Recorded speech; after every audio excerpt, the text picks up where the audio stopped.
The past year has been a wacky one, and one of the tamest reasons why may be this string of AAA surprises where big-ticket games from big publishers preview with all the red flags of a flop before releasing a perfectly fine, if not great, video game.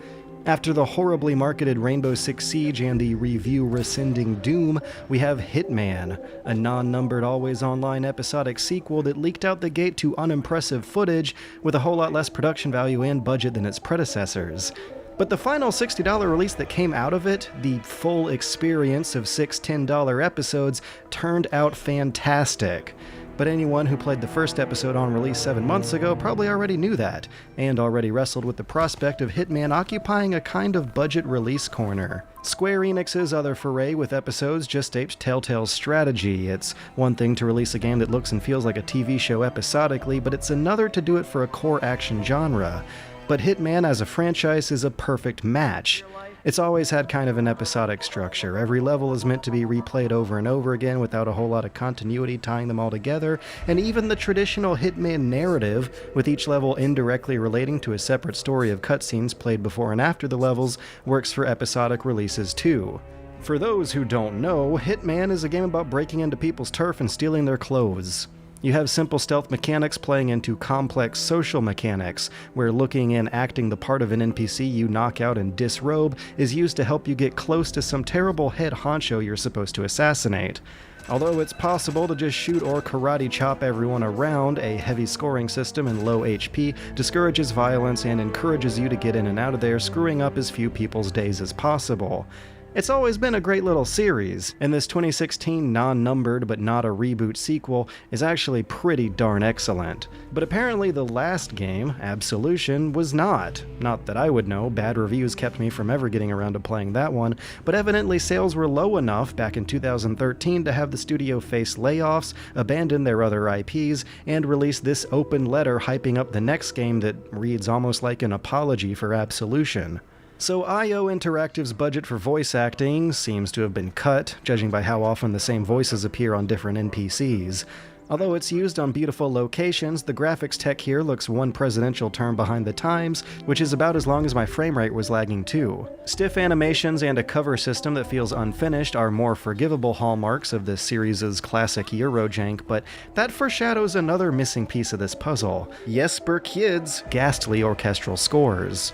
But they still did it, in spite of all that. Hitman 2016 is a return to grace for the studio and the series, and one of the most enjoyable games I've played in years, even without Jesper Kyd. The new composer, Niels by Nielsen, comes into the series swinging with audio cues as bold and catchy as Kyd's best.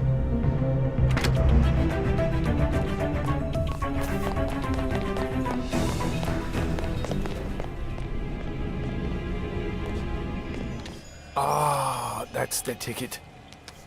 I tell you, nothing makes you tense like thousands of people wanting to kill you.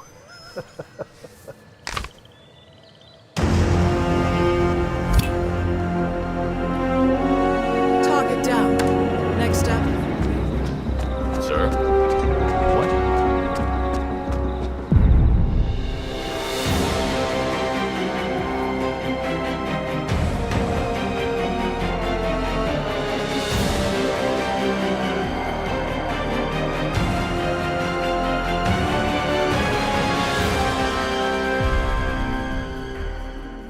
But you gotta get used to it. That music is definitely a different style. It's a little more upbeat, it's a little more synthesized, kitschy, and vogue. Its tone is nestled right square middle in the chiseled jaw of James Bond. And that's because this is the release where Hitman realized that it's the James Bond game that the game industry has never had the guts to make. Sure, you have a long lineup of movie-licensed and original Bond games aping the films' action scenes with a genocidal amount of shooting and a mixed bag of minigame driving. Activision and EA have made plenty of efforts to gamify the action scenes of Bond movies, but they've never attempted to gamify the social fantasy of Bond movies. That is, of basically being able to spend 90 minutes fitting into a sexy party our hero's not supposed to be at. I don't know, Nightfire and GoldenEye Reloaded had a couple minutes each of non-violent party levels, but they were just kind of follow the waypoint to play the cutscene ordeals. On the other hand, Hitman's party levels are the things of legend. They are cramped mosh pits where crowds of people are thick enough to make solid visual cover, where creating and maintaining false personalities is the actual gameplay system you're supposed to master. It's an espionage game, it's a stealth game, and can you even believe that there hasn't been a 007 stealth game this whole time? But Hitman's always been there to fill that hole, and I've always thought it was funny how righteous the series always ends up managing to be. You're always assassinating genuine villains. You're a hitman murdering people for money, right? But your targets are just never anyone's exes. If they're not an actual international Bond villain, they're someone who would die in a Bond movie anyway. They're all slimy egomaniacs with way too much money who got caught playing a hand too big. So our client, MI6, need us to stop the ringleaders before the knock list. Yep. Hitman 2016 is the closest thing to a James Bond game that's been made in half a decade. And Agent 47 here is video gaming's original version of James Bond. A charming Renaissance man who's good at just about everything, but also a sociopathic, emotionless robot. His perspective is a cockpit for video game players to fully immerse themselves into. Which is why you should turn these newfangled Instinct and Opportunities modes off. Instinct mode is basically X-ray vision that can see all the way through ceilings and even highlight targets and security in a thick crowd. It's overpowering, but also redundant, since your minimap shows a lot of the same stuff and your camera can peek over cover anyways. Opportunities mode is a series of nag prompts that either gives you floating waypoint markers that directly point to exactly where to go for the most discreet and creative ways to assassinate a target with no penalties or incentives prodding players to walk off that beaten path. Or you can set opportunities to a minimal mode where pop-up messages still instruct you where to go to discover a map's most tantalizing secrets, but that just felt like having pop-up excerpts from a strategy guide suddenly get slapped onto the screen in the game. It is patronizing, but I don't exactly object to these features being there at all for new players. I just hate that they're on by default and buried underneath so many menus, because what they are pretty much this game's version of easy mode. There's no difficulty selection, but there are options to turn off those handholders, and throttle them down from full to minimal to fully off, and Hitman goes from a just kind of follow the waypoint to win the game ordeal to the experience of a lifetime. It turns into the brainiest and smartest stealth game around. It's a rewarding and oftentimes hilarious process of learning and discovery. Turn those modes off and suddenly the game becomes amazing. It becomes the Blood Money 2 you always wanted. It becomes a cure for the phantom pain. It really does scratch a lot of the itches that last year's big stealth game left me with by turning over the opposite side of Metal Gear's coin. A lack of polish on the movement and mechanics here is compensated by an overwhelming depth of replayability and complexity and a mastery of level design that just was not an MGS5. For starters, 4 of the 6 episodes are really big, loud, busy, and relatable party levels. They're the stuff of legends. The overall season is definitely loaded with the best content first, but that just means that the first 3 levels of this Hitman may be the best across the whole series, and the 2 in the middle are just pretty good compared to the rest of the whole series. But your little vacations in Paris, Italy, and Morocco directly call on Blood Money's best moments before things start to quiet down a bit later. But those first 3 really are benchmark levels for the whole series. In Sapienza, for example, you have this big complicated mansion with multiple tiers of staff and guests walking through their little schedules throughout the complex, and that would have been a whole level in the earlier games. But what wouldn't is the entire city they built outside the mansion, which is literally the majority of the map. Paris has this entire attic floor that's huge but barely used. Marrakesh has you sneaking through not just 1 but 2 mansion complexes, plus the city outside. The size and scope of these places compared to the relative detail the devs put into them compared to how much of them is actually used doesn't even start to make sense until like playthrough number 3, when you're discovering just how related stuff at very opposite ends of the map are to one another. And that is what's always been so amazing about Hitman's level design. It's that there's really a whole little world in each level, and that whole world is a puzzle in and of itself. The game seems less scripted and more organic when you know about as much of the world as your character would. After all, every one of these levels is so drastically different from the last. You start out each level lost in a scary exotic place you know nothing about, other than it's sure to be full of charming stories.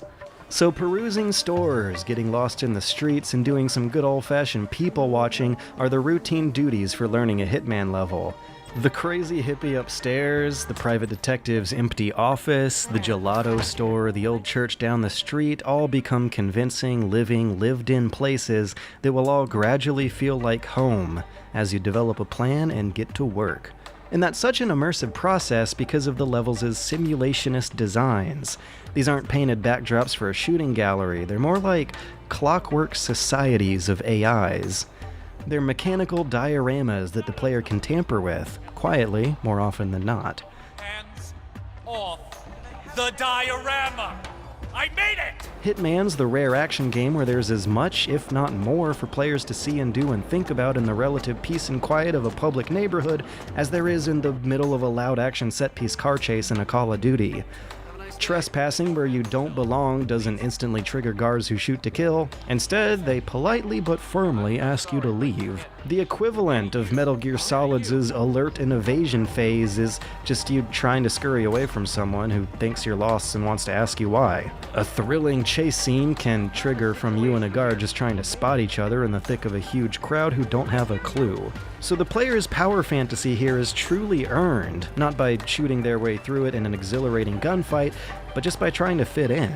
And that's what I've always thought was one of the great accomplishments of this series, and how it's done some real borderline avant-garde kind of gameplay, despite being a hardcore action game about a cloned assassin asshole who travels around the world killing national stereotypes. As it turns out, a game about being a hitman turned into a game about being a spy, which may be better understood as a model for how games can be about how people act and fit in with one another. I mean, sure, in the meantime, it's also a compelling set of worthy sneaking challenges with, unlike MGS5, a working save system that really digs into my perfect stealth perfectionism. Without me even knowing it, half an hour passed of me just trying to safely take a left here. I mean, that was actually because I didn't want to change clothes or shoot anyone or cause any kind of big panic, which is my own self-imposed challenge, which also usually matches up with the developers' imposed challenges. The long lists of boxes to tick was IO's chosen method of gleaning replay value out of the game here, and when I saw so-called challenges that are just having you start in a different location from last time, the system became something that I don't know if I'm 100% on board with. If you couldn't tell, I adore this game. I truly enjoyed it, but I can't shake the feeling that I'm also driving up some tolerance for a lot of really shady bullshit, because the bullshit happens to be duct taped to a very good game. The boxes to tick here are really the least offensive offense. It's really not bullshit, it's just more like a weird little thing. They reward you with new gear and starting locations, which makes sense because the optional missions that modify targets and objective conditions keep getting harder as you play them, but I'd rather your final mission score be used for at least some of that progression. As it stands now, all it's good for is the leaderboard, and challenges feel like boxes to tick because you can rush a level, do an absolutely awful job of ruining everyone's day, but so long as you tick a few new boxes, you can be rewarded with as many level mastery fun points as you would by actually being good at the video game. Alternate ways to play these levels aren't provided just from the robust options and playstyles that story missions allow for, but also from modified missions called escalations and the player-created contracts missions. But the one that really sends me some bad vibes are the elusive target missions, which are time-locked content that goes away forever if you miss their expiration date. It's not just throwaway stuff either. The elusive missions introduce entirely new voice-acted characters with unique personalities and schedules that sometimes change the layout of the map itself. Plus, you can only play them once. You have one shot, no saves or retries, so you gotta plan on the fly and improvise, and the tension is sky high. It's great. But if you wait for video games to get cheap or reviews to come out like you should, all those extra missions are supposedly just gonna go away forever. This is how they're egging people on to buying the episodes as they come out. This is their counter strategy to smart and responsible spending. I get it, I see what they're doing, it doesn't mean I like it, that's bullshit. I mean, hardcore mode in Diablo still deletes your save every time you die, but it doesn't permanently patch itself away from all versions of the game when you die. Plus, how the hell can future historians fairly judge the acting career of Gary Busey if they can't kill him in Hitman? It's a catastrophe. For that matter, future historians, and quite likely you from 10 years from now, aren't going to be able to play the game right anyway. Because it's always online, which is just another bit of pure marketing bullshit. Hitman is a single-player game through and through. There is no need for the always online component, no matter what this FAQ says. There's no reason all this stuff couldn't be stored locally and preserved forever. But try to play it offline and all your progress vanishes. The whole challenges unlocking system goes away forever. You won't be able to unlock new gear, outfits, or spawn points, so there's no way to be anything other than a level 1 Hitman if you're playing through it offline, and that is egregious. That is putrid. And the unfortunate thing about that is that they're gonna get away with it because Hitman is the kind of killer app that would let them get away with it. So what do you do when you hate the game of their marketing, but love the game that they're marketing? I want to spread the love and see single-player games of this depth, detail, and respect for the player's intelligence come out more often, but what I don't want to do is encourage those games to keep coming out with an expiration date.